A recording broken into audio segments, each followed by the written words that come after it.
Jumlah vaksinasi di Kabupaten Oku Selatan saat ini masih rendah. Untuk mendongkraknya, pemerintah dan kepolisian melakukan jemput bola ke sekolah.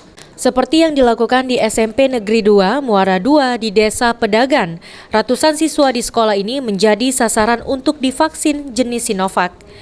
Vaksinasi massal di sekolah dipusatkan di ruang laboratorium yang dikoordinir oleh pihak Polres Oku Selatan dan juga tenaga pengajar SMP Negeri 2. Vaksinasi ini sendiri disambut antusias siswa.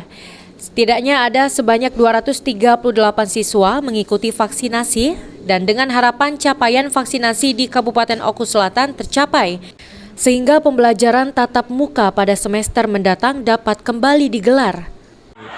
Polres ke Dinas Pendidikan, sehingga Dinas Pendidikan menyampaikan ke grup kami SMP, sehingga kami ditelepon oleh salah satu anggota dari Polres untuk mengadakan vaksin secara massal, sehingga kami menerima secara terbuka.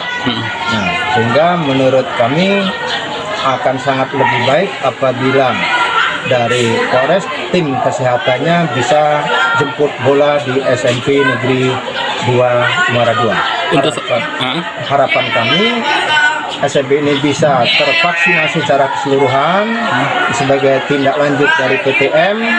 Nanti pada semester genap kalau bisa masuk 100%, tidak 50% seperti sekarang ini. Untuk siswa ini ada 200. Di Kabupaten Oku Selatan sendiri, capaian vaksinasi masih sangat rendah, di angka di bawah 25% dari jumlah sasaran sebanyak 313.000 yang tersebar di 19 kecamatan. Ari Pranika, PAL TV.